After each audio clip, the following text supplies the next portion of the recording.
They're in camouflage. Come on. And then you have those individuals, those people who are bold enough to actually befriend you. They're bold enough to actually take the time to get to know you. They're bold enough to actually get close and get up under you. And the reality is it's only for the purpose of stealing who you are.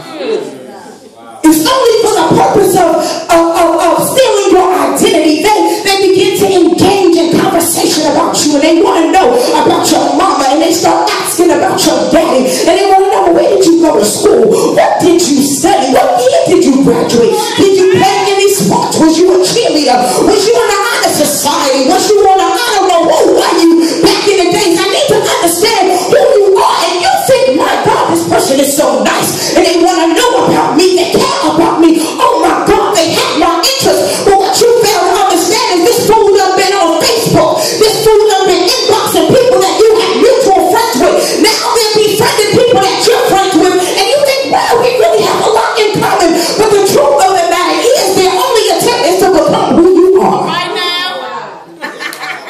Lord Jesus. They're attempting to mimic you. They're attempting to mimic your gifts. They're attempting to mimic your assignment. They're attempting to mimic your anointing. And it's for their personal gain. They see what God is getting ready to do in your life. They see who you are in the kingdom. And jealousy and envy have reared its ugly head again. And they're desiring to be like you. So they're sitting up under you only for the purpose of trying to steal who you are.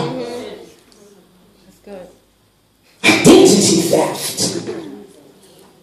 I don't know about you on this morning, but I can't take all these fake, phony, perpetrating folk in the church. I know that's right.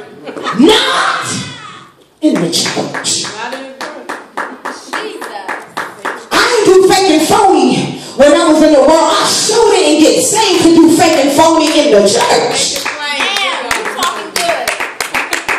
Now, I would expect some of this. I expected when I was in the world. I expected to run up a couple of chicks that just wanted to get to know me because they